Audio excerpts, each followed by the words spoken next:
acerca de la era napoleónica. La era napoleónica para nosotros se considera a partir del año 1799 hasta el año 1814, 15, ¿ya? Cuando va a darse las últimas batallas donde Napoleón va a ser derrotado, sobre todo el año 1815. Entonces, los antecedentes para la era napoleónica, podríamos ver nosotros la Revolución Francesa que se estaba desarrollando a partir del año 1789. Entonces, en esos aspectos había una época de terror. A partir del año 1795 ingresa el famoso directorio. En este famoso directorio, liderado por los girondinos, había muchas revueltas internas, disputas por el poder, habían grupos, digamos, como unas batallas civiles, de tal manera que la estabilidad política en Francia no está tan bien en el año 1895, 96, 1700, perdón, 95, 96, 97.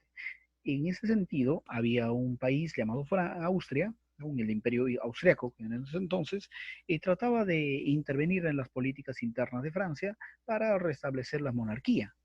Entonces, en todo ese aspecto ingresa un hombre llamado Napoleón Bonaparte, derrotando a los austriacos en su primer momento para poder él mismo instalar lo que se llama el famoso consulado. Entonces, Napoleón Bonaparte aprovecha, digamos, el apoyo de los burgueses para finalmente dar un golpe de Estado ya al gobierno vigente en el año 1780, de 1799, ¿no? Entonces, poniendo fin a la Revolución Francesa y continuando con lo que sería ya Napoleón en la cabeza, la era napoleónica. A partir de eso se va eliminando, reitero, el directorio y se va a formar los famosos cónsules, ¿no? Y a eso vamos a ingresar, ¿no? El famoso consulado. Entonces, la influencia que va a tener Napoleón Bonaparte en Europa va a tratar de consolidar ese poderío de una u otra manera. En su primer momento es nombrado cónsul. El primer cónsul no era el único, ya que sus ideas de expansión van a continuar, sus ideales, y eso lo vamos a ver paso a paso. Entonces, el famoso cónsul Bonaparte, Ducos y Seyes, siendo el primer cónsul Bonaparte, ¿eh? Y más adelante los tres cónsul van a, digamos, a abdicar ante el primer cónsul, ya que el consulado por Napoleón Bonaparte va a ser el cónsul vitalicio. ¿No? Entonces los otros van a quedar como un rol de consejeros. En esos entonces, de ese proceso del año 1799 al año 1700, no, 1802 sería, al año 1799 al año 1802, van a haber unos hallazgos muy importantes donde el poder legislativo va a ser dividido en varios aspectos, ¿no? Va a haber el aspecto legislativo dividido en unos cuerpos de consejeros, por un lado, ya de que opinan sobre el proyecto de ley, el Senado, ya es un órgano observador del orden, el Tribunado, ¿ya? Donde se discute las leyes, y el cuerpo legislativo que vota las leyes sin discutirlo, ¿no? Entonces, asimismo, en esos tiempos, como cónsul, él trata de restablecer el sufragio universal, ¿ya? De todo ciudadano mayor de 21 años. Asimismo también Napoleón Bonaparte empieza a tener mucho más injerencia de la reestructuración, asimismo también va a intervenir de una manera rígida sobre algún opositor, ¿ya? De los girondinos, jacobinos y otros más que va a haber, entonces de esos grupos radicales, sobre todo los jacobinos, va a tratar de intervenir, ¿no? Grupos internos que hay. Entonces, en todo ese contexto, nosotros podemos ver, ¿no? Cómo ya Napoleón ya tiene digamos, es nombrado cónsul. Las políticas todavía internas de Napoleón, ¿no? En el plan social, en la económica, reformas, la elaboración de un código civil, con eso terminaríamos en esta parte donde él finalmente va a tratar van a establecer una constitución política donde él va a tratar de reclamar, ¿no? Una autoridad. Entonces, eso no era todavía tan posible de llevar a cabo todo, digamos, sus intereses, ya como cónsul no podía tener injerencia sobre otros países, y ahí es donde va a comenzar lo que se llama el imperio de Napoleón, el año 1804 al 14. Entonces, viendo este punto todavía como cónsul, él lo que hizo fue la pacificación. Entonces, eso le permite a Napoleón Bonaparte de tener, digamos, algunos, podríamos ver, consideraciones con la burguesía, va a tener consideraciones también con algunos funcionarios del antiguo régimen, ¿no? Entonces, ante esas consideraciones digamos, de la monarquía o funcionarios de la monarquía, va a tratar de él, digamos, que también trabajen junto con él, ¿no? En este modelo popular, un modelo un poquito diferente. Entonces, van a hacer ciertos apoyos. Entonces, esa ampliación de reformas también va a continuar con la reestructuración administrativa ya del país. Entonces, va a buscar una centralización. Esa centralización ahora él lo busca, digamos, a través de él, bajo el cónsul, ¿no? Vitalicio que había sido nombrado. Entonces, busca algunos aspectos importantes que va a intervenir ahí, va a ser acerca de las finanzas públicas y la creación a través del banco que le llamaban en esos tiempos, de su moneda, el franco germinal.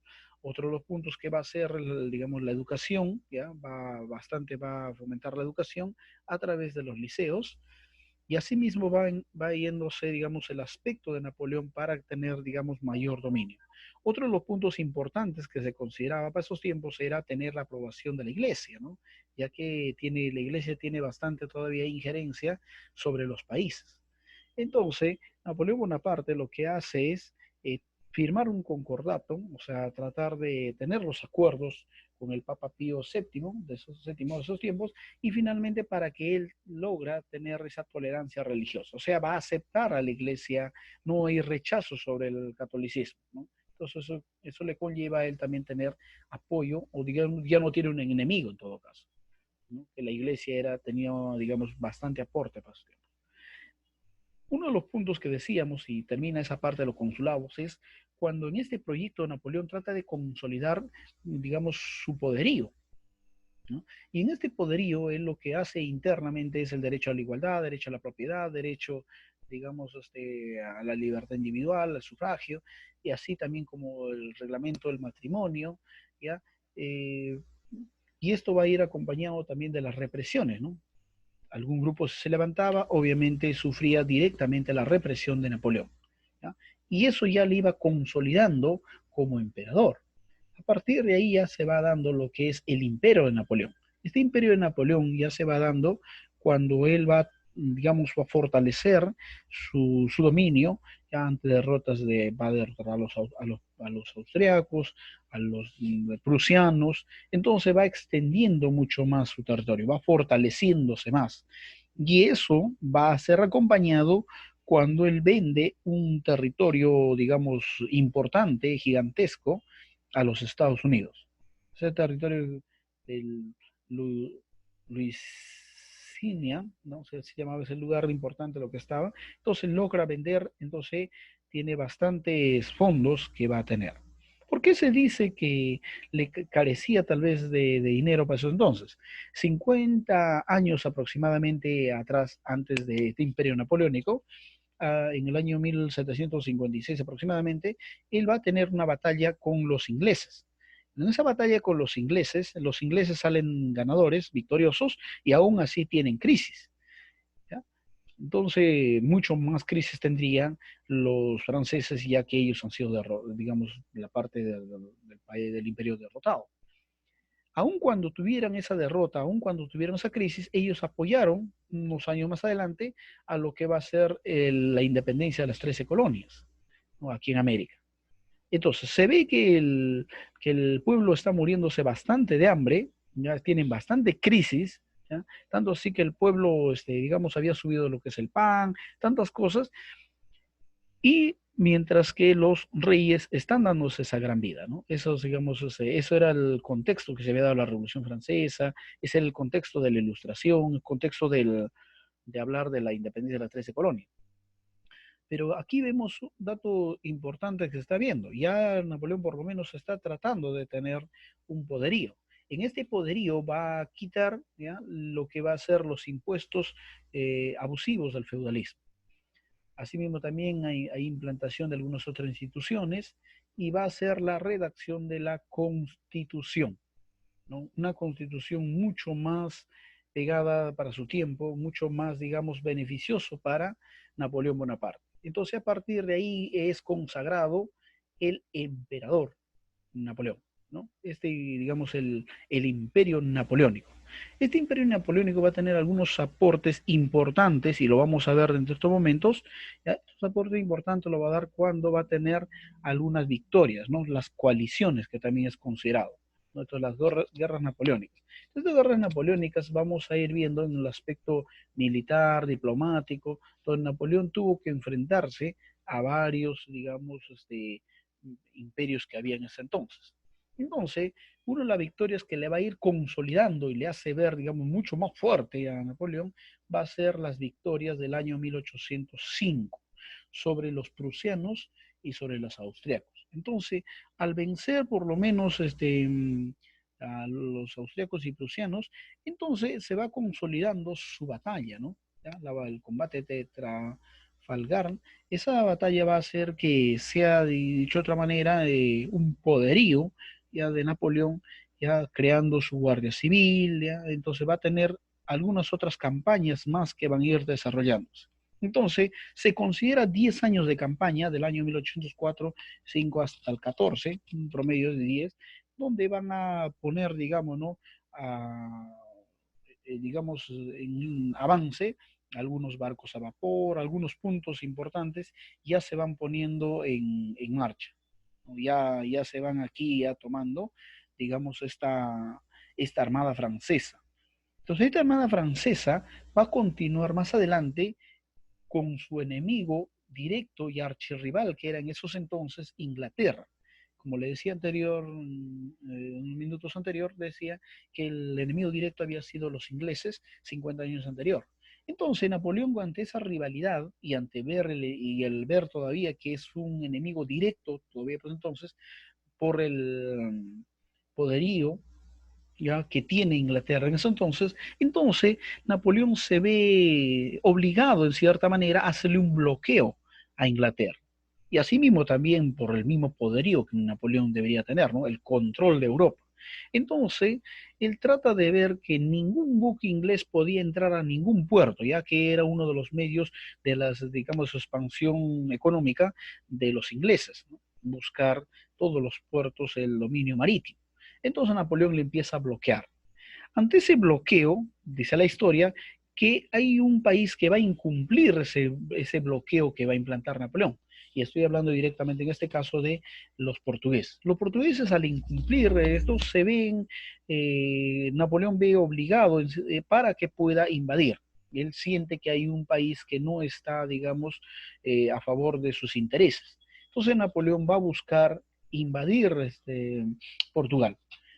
Buscando invadir Portugal, entonces él trata de ver con su aliado, el que le había apoyado en cierta manera, no tenía una rivalidad, de España. Entonces va a tratar de ir por España, pidiendo permiso a España para que llegue a poder invadir Portugal, ¿no? Por ese, digamos, incumplimiento al bloqueo que él está haciendo.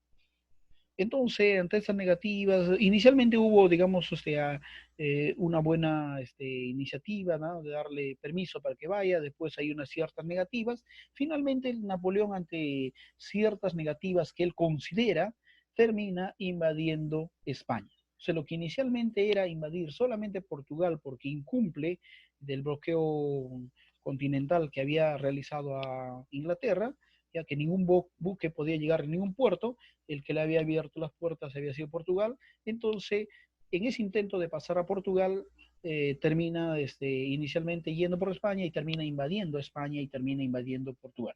Tanto es así que su hermano conocido como Pepe Botella o José, por, digamos, unos efectos que dicen que tenía, digamos, mucho, eh, digamos, pues tenía favoritismo por eso del, digamos, el alcohol, entonces le van considerando el Pepe, Pepe Botella, o conocido también como José Bonaparte. Entonces José Bonaparte, el hermano, él va a quedar a cargo de estos territorios, ¿no? Entonces, digamos, Napoleón, de haberle dejado a José Bonaparte, entonces era que, en cierta manera, los españoles estaban perdiendo fuerza. Esta pérdida de fuerza ayudó mucho cuando nosotros vemos en el caso de la corriente libertadora del sur, que en esos entonces estaba desarrollando paso a paso.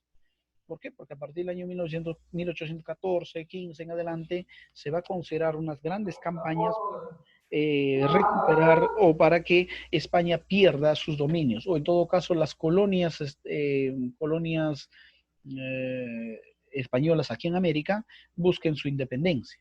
¿Por qué? Porque España se había debilitado por la invasión esta invasión napoleónica o la invasión de los franceses. ¿No? De ese debilitamiento, entonces hemos visto que ha ayudado mucho también lo que es la historia de toda América y la historia del Perú. Eso vemos, digamos, los grandes dominios que va a tener, el auge que va a tener Napoleón Bonaparte, atendiendo, ¿no? Conquistando muchos lugares, llegando ya a tener mucha represión sobre otros países, va a intervenir sobre la península ibérica, va a intervenir toda la parte que se considera el Portugal, va la parte de España, no va a tener, tratar de controlar, digamos, el dominio europeo. Entonces va habiendo unos otros aspectos, digamos, del auge que ha tenido Napoleón. Ese auge se dice que él ha tenido hasta el año 1812, porque a partir del año 1800, finalizando el 1812, ya para el año 1813, él va a empezar a tener su caída. Eso lo vemos un poquito más adelante. Entonces, este dominio que va a alcanzar su apogeo, ya va a ser cuando él va a tener digamos, una pequeña derrota cuando los españoles también se van a levantar. Entonces, España se levanta, ¿no? Y finalmente digamos, va a ser también hay otro, digamos, ejércitos que también se van a levantar, ¿ya? Van a empezar a unirse, van a ser los rusos. Los rusos van a también a tener, digamos, bastante, digamos, tienen que ver en esta historia para la caída del Imperio Napoleónico. Mucho más adelante, digamos, este imperio empieza a tener su derrota, ¿ya? En su primer momento, ya a mano de un grupo de españoles y rusos. Con esto se va a pasar a otra etapa, ¿ya? Que va a haber una unidad de Inglaterra, Rusia, Prusia, Austria van a unirse de tal manera de que van a haber una unidad. Y en el año 1814 va a haber lo que es el caso de lo que es el Congreso de Viena, ya donde van a buscar, ¿no? Derrotar todo, digamos, el dominio de Napoleón, de tal manera van a tratar de derrocarlo. Entonces, entre ese acontecimiento que ocurre, lo derrotan temporalmente y finalmente lo van a mandar a la isla del Elba, ¿no? Llamado Elba, ¿no? Una parte conquistada por Napoleón, y de ahí va a ocurrir los 100 días, y después de esos 100 días él va a tratar un dominio considerado también como, digamos, la reconquista napoleónica de los 100 días, y después de esos 100 días él finalmente va a ser derrotado en la batalla de Waterloo, donde él va, digamos, va a tener esa derrota y se va a la isla llamado Santa Elena, donde finalmente digamos, va a ser reentregado a los ingleses le llevan a las Islas Santa Elena, y en el año 1821, digamos, fallece. Ahora, el territorio francés va a estar a cargo de prusianos, británicos, austriacos, españoles, rusos, todos ellos quedan a cargo de este territorio ante la derrota de Napoleón. Yo creo que he hecho un resumen bastante simple